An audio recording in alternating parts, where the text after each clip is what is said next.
Good morning, cellists.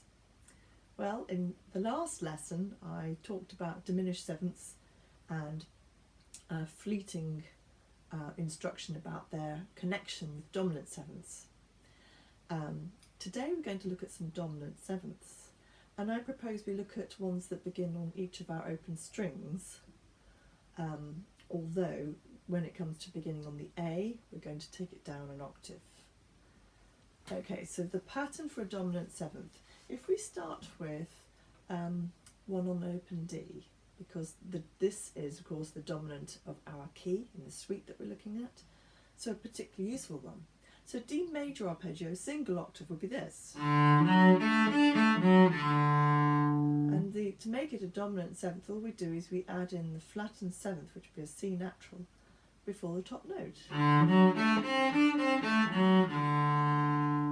And there it is. The arpeggio has now been changed from just a regular D major arpeggio to a D7 chord, which, if you're in the key of G,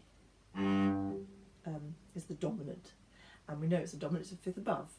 So in actual fact, it's more satisfying to actually resolve it at the end on the key note of G. So here it is, just going back to the D, but our ear wants to hear the solution, so let's resolve it there. And then we can take this identical pattern and try it on the lower two strings. So starting from a G, I've taken the very same pattern, which was a G major arpeggio, add in the seventh, which is an F natural, and instead of going back to G, arrive at C, because the G is the dominant to C. Voila. Now we can take the very same pattern from the C string. Don't forget your rotations here. And there we've arrived at F, which, as you may know if you've been following the other classes, C in our key of the suite is the subdominant, and arriving at F in this instance would be the subdominant of G. Now, the reason why I'm particularly interested in these dominant sevenths is because they come into the courante. Let's add one more to the mix. So I mentioned at the beginning of this session that we want to also begin on one beginning on A, but not on the open A. So take a low A, and the normal arpeggio would be this. We've had a nice stretch to C sharp. Now, if I bring in my hand and play a G natural, I'll make it a dominant seventh. And then we want to arrive on its key note, which would be D. A is the dominant of D. And in relationship to the suite, A is the dominant of our key. A, D, G. And Bach uses this progression extensively in all movements of this suite, bar the second minuet, which is in a different key. So the bars in the courante that I'm interested in are bars 31 through to 35. And during this section we have the dominant of A, A7. There's the A7 chord, which wants to resolve on a D, and he does, but he adds a seventh to that as well. So it's become A7 to D7, and then we want to arrive now on a G, which he does, but he adds a seventh again.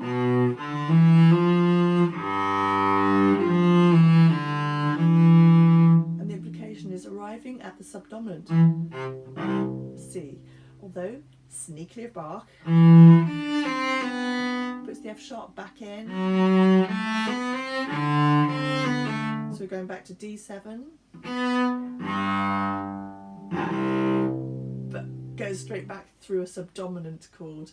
It keeps really playing with the listener. Lots of sevenths, and that here is actually, this C is actually part of D7 in a third inversion. Don't worry about the technicalities.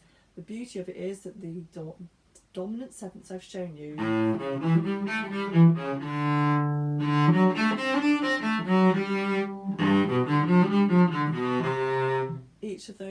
dominant sevenths are relevant to this courant because he is playing with seventh chords in succession and delaying the final perfect cadence.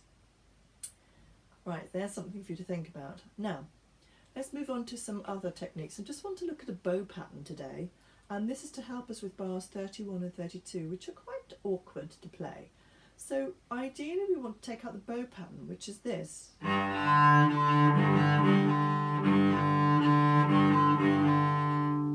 Now, in terms of the way that looks, I have prepared it on the manuscript here, which I will just show you. So the top line is showing you the pattern I've just played. Da da dee da da da dum, and repeats again. And underneath you can see where it relates to the notes in this Bach suite in the Courante.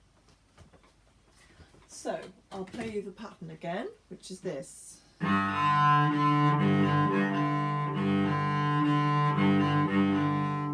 Fairly flat bow hair will help across the strings there. Now if you to add fingers,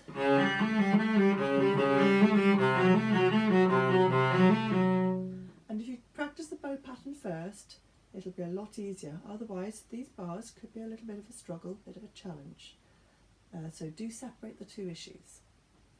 Right, now before we really delve into the final part of the Courante, let's just finish off the Feuillard study. We're looking at number 29 in F major, and we've just got a tiny fragment to go. So yesterday we looked at this diminished seventh across the strings,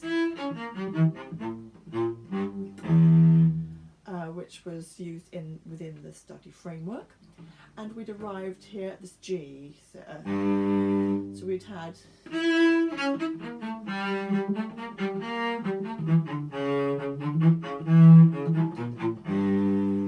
so here we are, fully rotated, nice arm weight onto the C string. The final part of this phrase.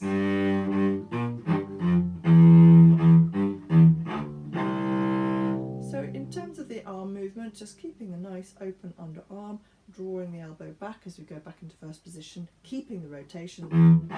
At this point we're going to go right across to the A string, so lead with your right elbow, and we've got a rotation of both arms. There we've rotated again, so we were here and we've rotated here. We've got a rest. Typical pizzicato when you've got plenty of time is you're just going to swoop your bow into your palm and thumb on the edge, playing with the first finger. Now if this was something a bit quicker, we don't have time for that, we could indeed go. So I could still be holding the bow and just use my second finger. It's really not necessary in this case, but it's an idea for you to practice it before you really need it. So the last 4 bars of this study that we looked at, starting from the G on the second bar of the last line.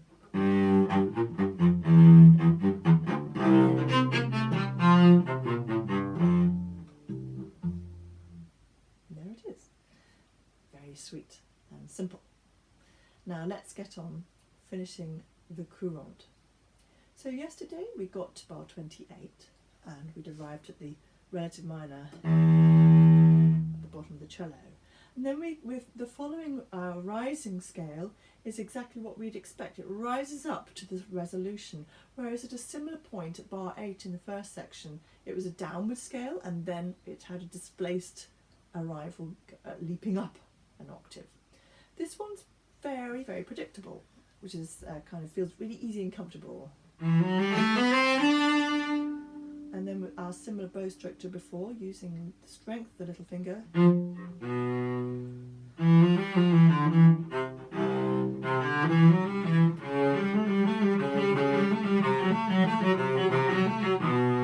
So there was that little bow pattern that we had a little brief look at the beginning of this session.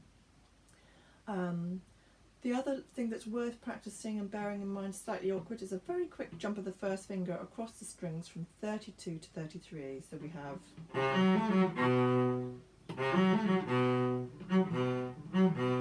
and this can catch you out if you're not just aware of it. You really only need to become aware of it, and then it'll be very manageable. We've arrived at the B here.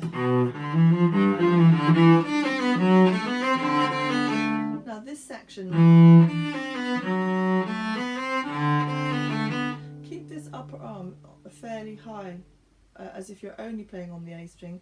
As you dip down, then we're using a rotation to dip down onto the D string. Now this is a place where we want a drop of the elbow, making sure you keep a nice perpendicular bow, which will look as if you're pointing away. This means that you get a good speech for that lower voice, being a very strong affirmation.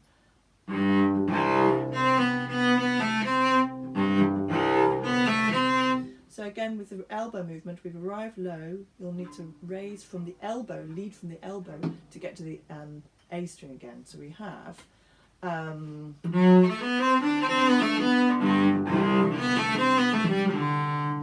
and you can hear again the two voices. One voice and the second voice. Now at this point, 35, we're expecting it to rise and resolve like it does previously in the previous section, in the first section. So we expect something like that. However, that's not quite what's going to happen. Bach is going to delay that final sense of a real solution, resolution, and to the very end. It moves onto a G, but it's dropping, and we're going to then increase the tension by rising up the scale like this.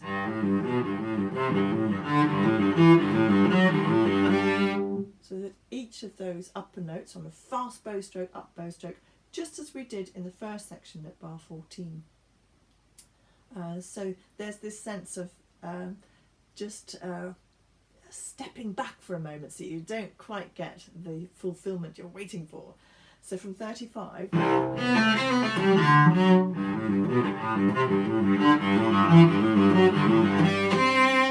and here we've moved to a C. This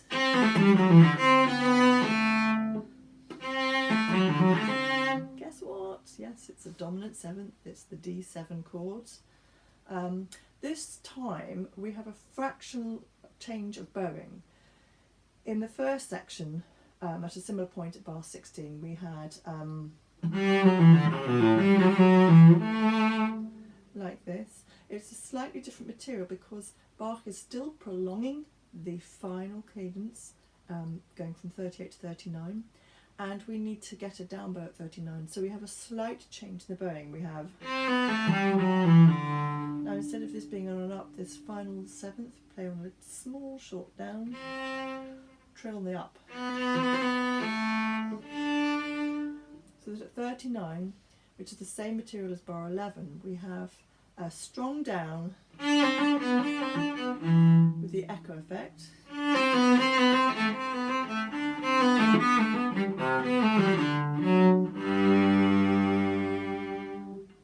As before, we have the echo effect, as I mentioned, at 39 and 40. The other thing is, don't forget that when you move across the string, transitions here, you'll have to work harder to make that sound appropriate in dynamic, compared with if you did this. Now if I don't work extra hard, it will fall away, and like this. You know, you really need to work a little harder here and here to make that sound like it is an arrival from the previous semiquavers. So what do we have so far for this second section? Let's have a look at it, shall we?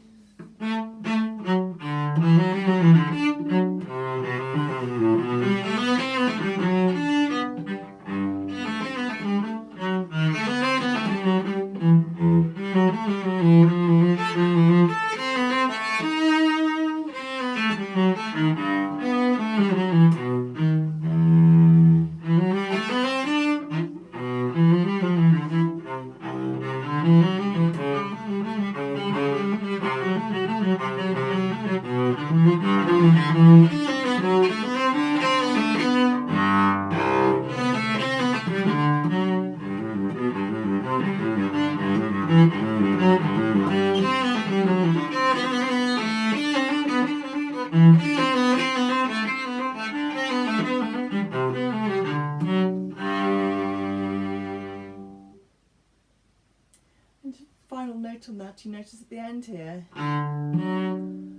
many times he does this, and we've talked about wanting to go up. Beauty is he does both.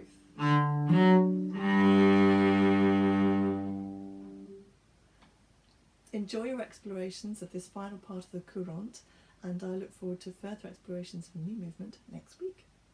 Bye.